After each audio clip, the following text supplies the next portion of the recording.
Right. So today we're doing a deep dive into something, let's be honest. I mean, it's pretty much unavoidable these days, right? Yeah, Stress. it really is. I mean, everyone listening, you know that feeling, right? Yeah. It's like this low-level hum Right. of too much to do Mhm. and not enough time, Yep. and it just seems to follow us everywhere. It's like the soundtrack to modern life that nobody asked for. Exactly. Yeah. That's a great way to put it. And you know what's crazy? We're not imagining it. This interview with Dr. Naka had some pretty wild statistics. Really? 72% of people Wow. are dealing with stress right now. Wow. And get this, 60 to 80% of doctors' visits are actually related to stress. That's a lot. It really makes you wonder, like, have we always been this stressed out, or is there something, like, uniquely challenging about the world we live in now? That's the million-dollar question, isn't it? Dr. Naka actually pointed out that it's not even just about the amount of stress, but the type of stress that we're dealing with. Oh, interesting. He makes a really important distinction between acute versus chronic. Okay. So acute stress, that's that short-term fight or flight response Hmm. when you're facing like immediate danger. Right, like you're about to, get in a car accident or something. Yes, like you almost rear-end someone on the freeway. Exactly. Your heart's racing, your palms are sweating, You get that tunnel vision. yes. And that's your body's way of protecting you. Like Right. it's a good thing in those moments. Right. It's very effective. Yeah. The problem is that most of the things we stress about today, they aren't those like run for your life kind of situations. Right. It's more like this low-grade constant hum of pressure, like, Yeah. work deadlines and relationship stuff and social media, and it just never really turns off. Right. It's like our brains are stuck on high alert, Exactly. even when there's no saber-toothed tiger chasing after us. Yeah, and our bodies weren't really designed to handle that kind of always-on mode. And over time, it takes a toll. It really does. So what happens when we just, we try to power through and ignore those early warning signs? Yeah. Dr. Naka had this really interesting, kind of scary term for it, actually, delayed stress reaction. Mm. Have you ever noticed how, like, you can push through a stressful period, you think you're handling it fine, but then, like, months later when things are supposed to be calmer, you just, like, totally fall apart? Oh yeah, absolutely. It's like our brains are dams, They're holding Mhm. back this flood of emotions and stress hormones, and eventually they just can't hold it back anymore. And when that dam breaks, Look out. watch out. Yeah, and I mean, think about it. Like we all just went through the pandemic, right? Right. And we did what we had to do. Powered through. But now, years later, we're seeing the mental and emotional aftershocks Yeah. of that prolonged period of stress. And it's not just, big, huge life events either. Right. Like maybe you push through a really difficult move or a breakup or a job transition. Like all those unresolved emotions, they can resurface when you least expect it. Totally. That explains so much. It's true. It's like a light bulb moment. Like if you've ever wondered, like, why am I suddenly feeling this way now? Exactly. It's like, oh, that was from that thing 6 months ago. Right. Yeah, and this is where it gets really interesting for you, I think, as someone who, really values balance and well-being, this whole concept of delayed stress reaction, it really challenges that push through it no matter what mentality. Right. That whole toxic resilience myth? Yes, the glorification of the hustle. Yeah. Always on, always grinding. Yes. But as Dr. Naka points out, like true resilience, it's not about ignoring our limits, it's about adapting. Right. And knowing when to actually prioritize our well-being. Right. It's about recognizing those more subtle signs that we might be reaching our breaking point, Mm-hmm. and then having the self-awareness to pause and rest and recharge Yes. before that darn dam breaks. Exactly. Which I think we can all benefit from, Absolutely. especially in today's world. But before we get to the practical tips, because I know you love a good actionable takeaway, we have to talk about the elephant in the room. Okay. Or should I say the smartphone in our pockets? Ah, yes, the ever-present companion. Yay. Both a blessing and a curse. It really is. And Dr. Naka did not hold back. He called it a major culprit in this stress epidemic that we're all facing. Oh, wow. He even gave it a name. He did. Popcorn brain. Popcorn brain. Popcorn brain. Okay. I'm intrigued and also kind of scared to find out what that means. So picture this. Your brain on popcorn, I like d- constantly pinging from one thought to the next, Yeah. never really fully focused on any one thing. Oh, that hits a little too close to home. I swear, half the time I don't even realize I've like picked up my phone until I'm like, 10 scrolls deep into Instagram or something. Right, and that's exactly what he's talking about. It's not even just a lack of discipline. It's about how our brains are literally wired. Yeah. This constant stimulation from our devices, the notifications, the news feeds, just this endless stream of information, it actually rewires our brains Wow. and makes it harder to focus and be present. So we're fighting against our own biology here. In a way, yes. Our brains are wired for novelty and reward. Okay. So every time we get a notification or refresh our feed, our brains release a little hit of dopamine, that Yeah. feel-good chemical. Right. It keeps us coming back for more. So it's like we're carrying around like little slot machines in our pockets designed to keep us hooked. Exactly. And that's where the link to stress comes in. This constant state of distraction and stimulation, it puts our brains into overdrive. Right. It's like that night watchman analogy that Dr. Naka uses. Mm-hmm. Our phones have basically turned us into these constant scanners, Right. like always on the lookout for the next threat, Oh, yeah. the next bit of information, never really able to relax. No wonder we're exhausted all the time. Right. And that statistic, do you remember he shared it? People check their phones an average of 2,617 times per day. Oh my gosh, it's constant. It's basically constant. No wonder we're all feeling a little strained. Yeah, but here's the good news. Okay, good. We are not powerless against this. Yeah. Like, he really emphasizes that it's not about, ditching our devices altogether. It's about setting healthy boundaries, Great. just like we would in any other relationship. Boundaries. That's a word I can get behind. Mhm. I'm all about, as someone who loves to learn and optimize, I love finding those little changes that can make a big impact. Right. So tell me, how do we set boundaries with our phones? Well, he actually shared a really simple but powerful goal-setting strategy called MOST. Most. Okay, tell me more. I love a good acronym. What does it stand for? It stands for motivating, objective, small, and timely. And the idea is that instead of getting, overwhelmed by a million different goals, you focus on setting one, like, really meaningful goal that checks all of those boxes. So it's about simplifying our goals, especially when we're feeling stressed. Exactly. Wow. When we're stressed, our brains aren't exactly, at peak performance. Yeah, that tracks. So the most strategy helps us cut through the noise and really focus on what matters. That makes a lot of sense. I am all about working smarter, not harder, Right. especially when it comes to like managing my energy and attention. Exactly. And speaking of working smarter, he also debunked a myth about stress management.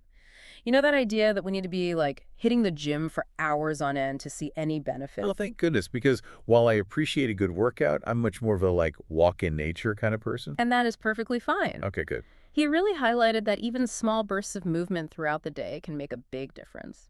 It's just about shifting from a state of being sedentary to, incorporating movement into our everyday life. So instead of stressing about fitting in like Okay. a full workout, I could just focus on taking the stairs more often or going for a quick walk at lunch. Exactly. Those small changes add up. Love it. And speaking of small changes that can make a big difference, we can't forget about the power of the breath. Ooh, yes, the breath. Now, that's something I'm always eager to learn more about. Yeah. What do we need to know? So Dr. Naka mentioned two techniques in particular that are really effective. One is called diaphragmatic breathing, Okay. and the other is called stop, breathe, be. Okay. And I think they're right up your alley in terms of, their simplicity and effectiveness. I love simple and effective. Yeah. Can you give me a crash course in both of those? I feel like those are things I've heard of, but I've never really explored them fully. Yeah, absolutely. So let's start with diaphragmatic breathing, Okay. which is essentially belly breathing. So place one hand on your chest and the other on your belly. And as you inhale deeply through your nose, let your belly expand like a balloon, Okay. feeling your diaphragm, that muscle beneath your lungs, pushing down. So I should actually feel my stomach moving outward, Mm-hmm. not sucking it in like we're often told to do. Precisely. Funny. And then as you exhale slowly through your mouth, gently draw your belly button back towards your spine. It's like you're inflating and deflating a balloon with each breath. This actually already feels very relaxing. Right. It's amazing how something as simple as like changing how we breathe can be so impactful. It's pretty amazing. Yeah. And it's because the breath is the only system in our body that we have both conscious and unconscious control over. Oh, wow. I never thought about it like that. So when we're stressed, our breathing becomes really shallow and rapid, Hmm. and that actually activates our sympathetic nervous system, Right. which is, responsible for that fight or flight response. Right. But when we intentionally slow our breathing down and deepen it, we activate the parasympathetic nervous system, Mm. our rest and digest mode. Oh, I like that. Rest and digest. Right. Sending a signal to our bodies and minds to, like, chill out. That makes so much sense. Okay, what about this stop, breathe, be technique? What is that all about? So this one is all about cultivating presence, Okay. especially in those moments when we're feeling really overwhelmed. So the next time you feel that familiar surge of stress, maybe you're about to walk into a big meeting or you're feeling swamped with deadlines, literally stop what you're doing. Okay. Picturing it now. Close your eyes if you can. Take Hmm. a deep breath in, and as you exhale, silently repeat to yourself the word stop. Stop. Good. Now take another breath in, and as you exhale, repeat the word breathe. Breathe. And finally, one more deep breath in, and as you exhale, repeat the word be. Be. Wow, that's really great. Just those few seconds, that intentional breathing and that shift in focus, it's powerful. It is. It's really about interrupting that cycle of stress Hmm. and bringing ourselves back to the present moment. I can see how doing both of those, like practicing those regularly, could be a game changer for managing that everyday stress, like having a little reset button. Exactly. Speaking of shifting perspectives, Dr. Naka also talked about something that I thought was so interesting, Mm. and it's so relevant to how our brains process stress. He talked about therapeutic writing. It's funny because when we think about stress management, we always think about things like exercise or meditation, but writing, I've never really thought about that as a tool for managing stress. It's pretty powerful stuff. And you don't have to be like, a novelist to reap the benefits. Yeah. Like it's like he was explaining that just spending 20 minutes a day for 4 days writing about a stressful event Right. can significantly reduce its emotional charge. Wow. So it's almost like we're giving our brains this safe space to like process those difficult emotions without judgment. Exactly. It's not about, crafting this perfectly worded essay or anything. It's just about getting those thoughts and feelings out of your head and onto the page. Think about those late night emails we've all drafted Oh, yes. in the heat of the moment. Tell me you've never been there, where it's like, okay, maybe putting it in writing is cathartic, but do not hit send. Exactly. So this is like hitting send, but without the unintended consequences. I love that. It gives us that space to process those raw emotions, gain a little perspective, and often, come to a more balanced and thoughtful response. I love that analogy of like hitting send, but not actually sending it. It's like we're hitting pause instead Exactly. on those like knee-jerk emotional reactions and giving ourselves that time and space to respond with a little bit more intention. Yes, absolutely. I love it. And speaking of intention, he also touched upon a topic that I know you, as someone who really values connection and growth, will find really fascinating. Yeah. He talked about the loneliness epidemic. Mm. It is interesting that you bring that up because with all the ways that we're connected these days, you would think that we would be the least lonely generation in history, but it does seem like more and more people are struggling with feeling isolated and alone. It's a paradox, isn't it? It really is. And he actually made a point that really struck me. He said that globally, a staggering 330 million people go 2 weeks between speaking to anyone. 2 weeks. That's really sad. It is really sad. And here's where it connects back to our conversation about stress, is that loneliness, it's not just an emotional state, Yeah. It has very real impact on our physical health. Okay, see, that's not something I'd really connected before.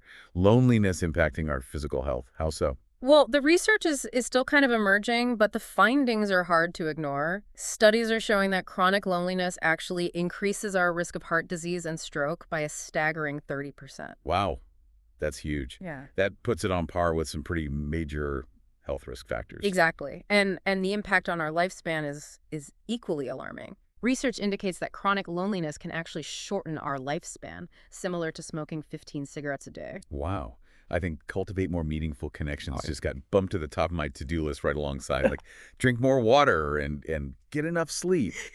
It's so clear that nurturing our social well-being Yeah. is just as important as taking care of our physical health. It really is. It speaks to that innate human need for connection. Like Hmm. we are wired to be social creatures, and when those needs aren't met, it affects us on a really fundamental level. This deep dive has been full of so many aha moments, and that's a big one. It is. Just realizing how interconnected our minds and bodies and our social connections are. They really are. And as we kind of wrap up our exploration here of stress and burnout and this amazing resilience of the human brain, there's one final thought from Dr. Naka that I think is really worth pondering. Okay. He challenged us to reconsider our assumptions about people, Okay. to remember that we never really know what someone else is going through.